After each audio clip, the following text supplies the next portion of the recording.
We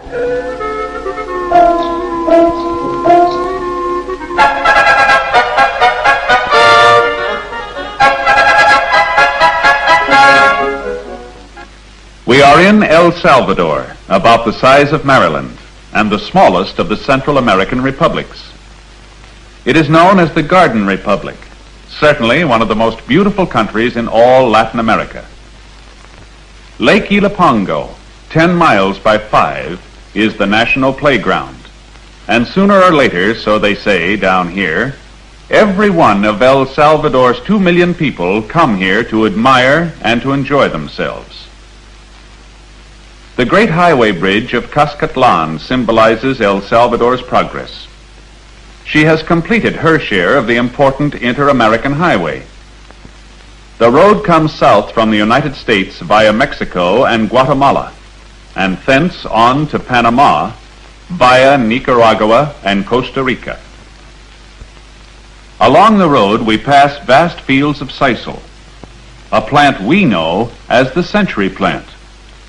In El Salvador's semi-tropical climate, sisal grows lush and strong, as do the weeds.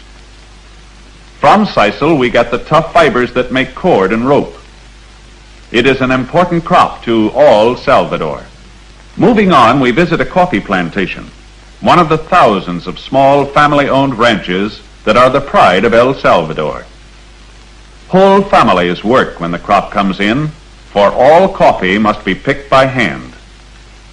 When the price of coffee is high, the people of El Salvador are prosperous, for theirs is one of the world's finest coffees and the most important crop in the country.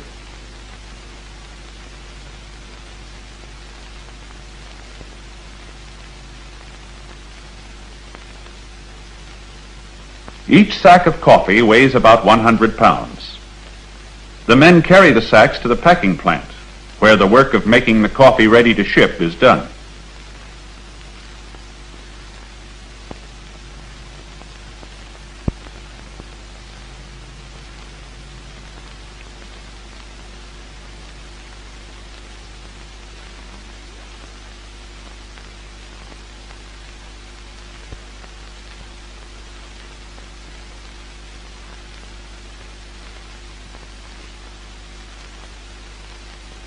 Sometimes these little plants are owned by one man, sometimes by groups of small growers working together. The washing of the coffee is important and always must be done in running water. The work is not easy.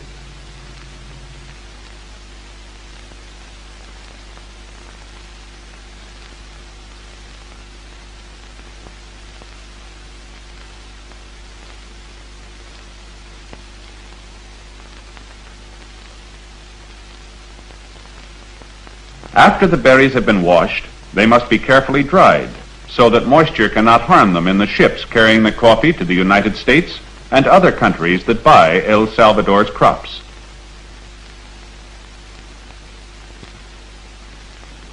The coffee must be turned over during the day so that the sun can dry the berries evenly. Before the coffee can be used, it must be roasted. This is done after the coffee reaches its destination. The reason?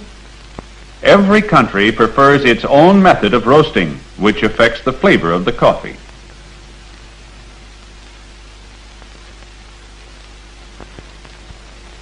A side road brings us to the little village of El Ilabosco, where 2,000 people have won lasting fame for a most unusual art.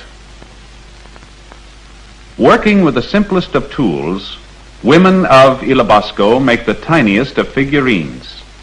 Little clay dolls, designed especially for the Christmas season. The paints used are mixed to secret formulas.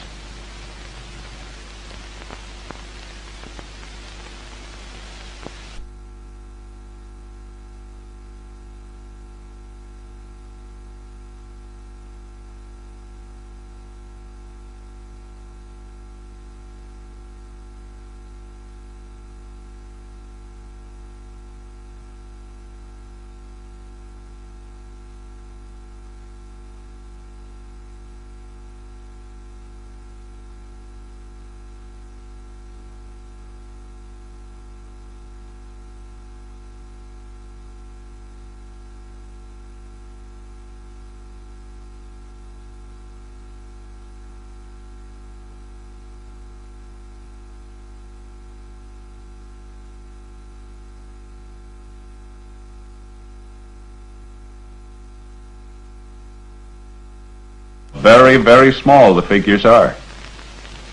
An Indian home. And here's all the family.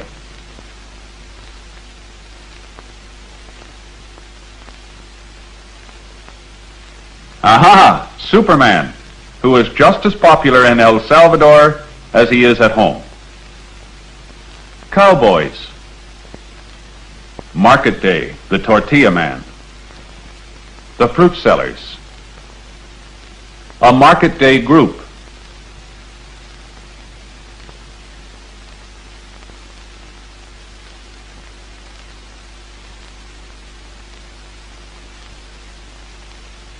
Sometimes the great inter-American highway develops traffic jams. International travel is still only a small percentage of the traffic. For after all, the road here belongs to the people of Salvador and their possessions, including the cattle. But we're soon free.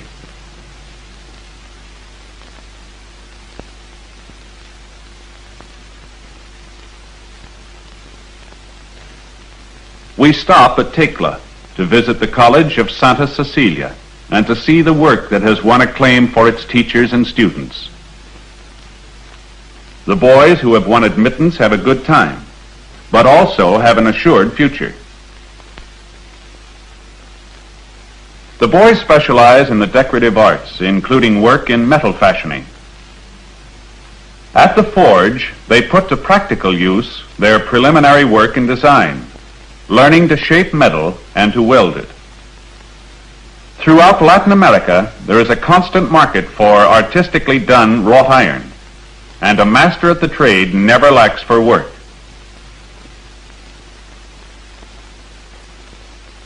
Other students go in for wood carving. They practice the use of hand saws in the old tradition of the carver. They learn that a mistake with a chisel can't be fixed, and that attention and carefulness afford the only certain results.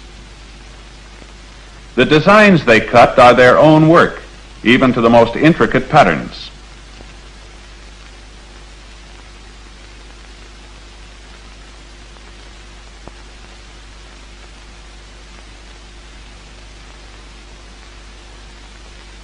Assembled, stained, and finished.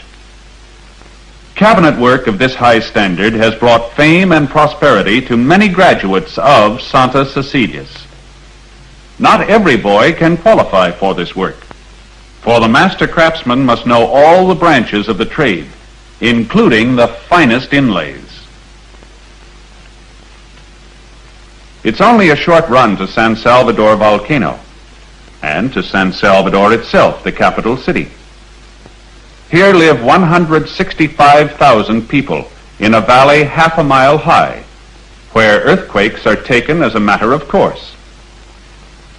The National Palace was built to withstand the most severe shocks. A ride through the city reveals how modern San Salvador has become. The city is more than 400 years old, far older than any city in the United States.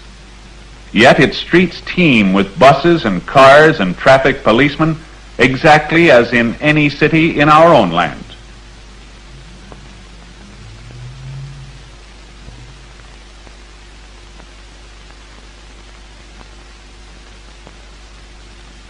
The house windows are a bit different.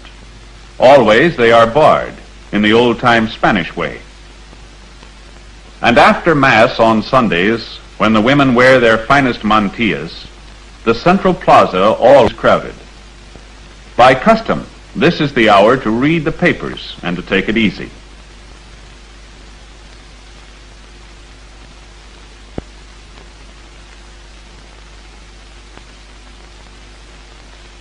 Good luck to our good neighbors, the people of El Salvador.